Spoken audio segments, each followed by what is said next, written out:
Hey there, Rye the Car Guy here, and today we're swapping out the spark plugs in my Lincoln Town Car. The Town Car has the 4.6 liter V8 that is shared in a whole lot of Ford models. Take a look at the description below where you can see a list of the cars that this motor was in. To do this job, we're going to need a spark plug socket and a few different elbows for our ratchet. Again, I'll put a list in the description below of all the tools that you'll need for the job. Let's jump into it. We're going to start by clearing our path. So we're going to take off the top cover here, and we're going to take off this intake pipe here. So for the cover, there is a little screw at the top that is just the same size as a 1/4 inch drive. Once it's fully unscrewed, just lift up the back and then you can slide it off the front. There's just 2 little pegs here. Set that aside. Next, I'm going to remove the intake pipe from the throttle body all the way to the air box. I need to replace the air filter anyways, so that's why I'm doing that. So to do that, push on this sensor here. This looks like maybe a mass airflow sensor. And then take a flathead and loosen the connection at the throttle body. You also have a hose back here where you can push down on the connector and pull it off.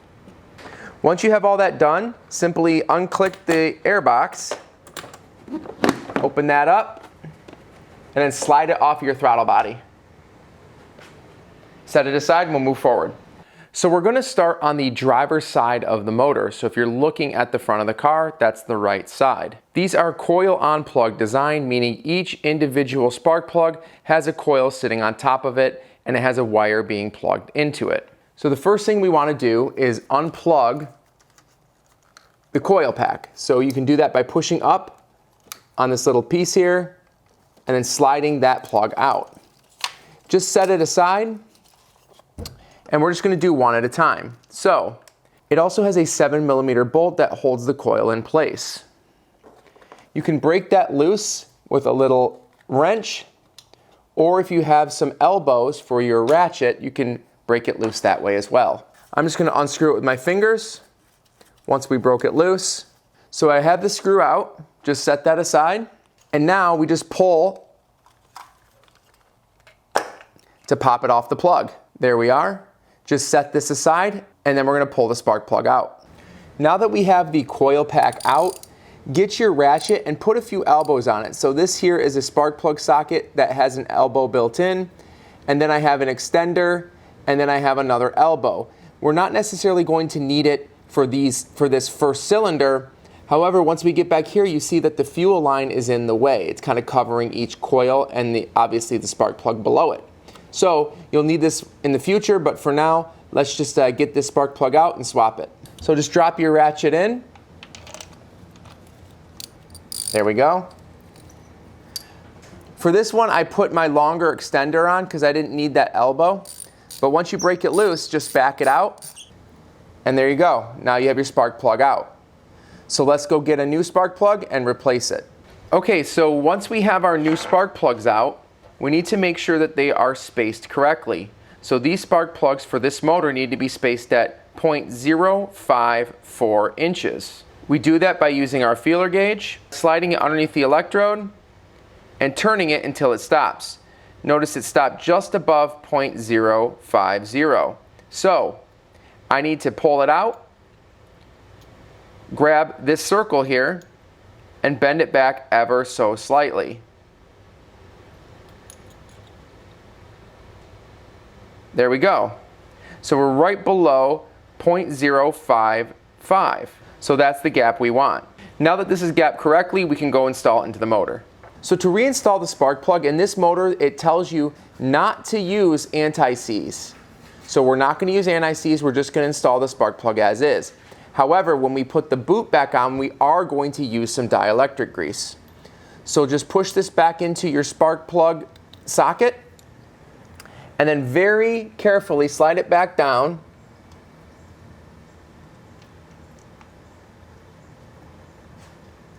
And start to thread it into the head. If you feel like you're cross-threading or if it gets really tough really early, pull it back out and make sure that it's threading correctly before you go to tighten it down.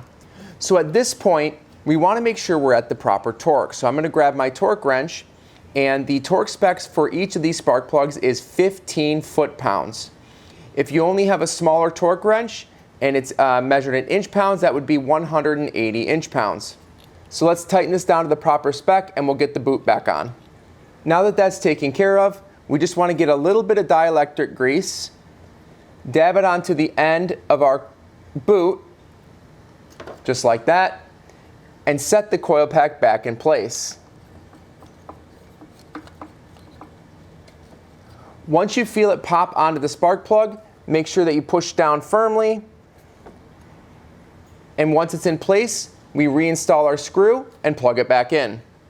Just drop the screw in, finger tighten it, and then you can finish off with your wrench. Excellent. So we finger tighten it, so just throw your wrench on there. Awesome. Now that it's tight, just plug the coil back in until it snaps, and then you can move on to the next one. For the next few, we may have to get a little creative because as you can see, this fuel rail is in the way. So first start by unplugging the pack and then loosening that retaining bolt again. So now that that's loose, you should be able to use your fingers and pull that out. Great, once we have that screw out, we just want to take the coil, pull it up a little bit, and then you'll see that it'll clear the fuel rail if we just pull it down a little bit. Excellent. Once it pops off the spark plug, you should be able to pull it up and away from the spark plug outside of that fuel rail. So luckily, again, it looks like all we need is the spark plug socket that has the elbow on it. And if we slide it in, we can get it to snap on and we can pull it out just using that connector. So grab your ratchet and you should be able to pull that right out. Awesome. All right, so it's broken loose. Just unscrew it. Now that this one's out, go get your new one, make sure it's gapped correctly, and then install it into this cylinder. So we have our new spark plug. Again, we're just going to very carefully slide it down into that spark plug well and gently spin it until it grabs those threads. Awesome. So once we have it finger tightened, right about there, we're going to grab our torque wrench again and make sure that we're at 15 foot-pounds. There we go. So pull that out and we will reinstall our coil pack. So we have our boot. Again, we're just going to put some grease in there and then slide it down into that well. Make sure we clear that fuel line. Great. So now that it feels like it's over top of the spark plug, push down. Excellent. Get your screw back. Finger tighten that. Once you have it finger tightened, just grab your 7mm wrench again and just tighten that down. Not too much, just kind of basically about a half turn past finger tight. Now that we have that tightened down, we're ready to snap our connector back onto the coil pack. Push it down until you hear a click, and you are ready to move to the next one. So it looks like the clearance for the remaining two coil packs on this side are about the same as the one we just did. So go ahead and repeat that process for the last two cylinders on this side, and then we'll move to the other side. So after finishing up the driver's side, I can confirm that the last two cylinders on that side are going to be the same as that one that I just showed you. On this side, however, we do have a lot more going on. I see we have some fuel lines, looks like what's maybe some PCV lines, and then some just wires kind of draped over our coils. So we're going to remove a few obstructions. First of all, looks like this here, this looks like it might be a PCV. There's a little green tab that if you push it, it'll slide right off of this. Just do that on both sides, and that will come right off. It'll get out of your way, you can set it aside, and you don't have to worry about working around it. This line here, this is your fuel line. We don't want to touch this, and we do want to be very careful around it. So we're just going to have to work around this one. Once you have it off, you may want to just cover these with something to make sure you don't get anything in there. For this connector, you can just pull the wires up a little bit, make sure you're not putting too much strain on them, and just kind of make sure that's out of the way. Now, we should be able to access our connector to our first coil pack on this side, where we can push, and there we go, we can slide that off. Once that's off, Again, we're just going to take our 7mm, pull this off, and try to get this coil pack out of here.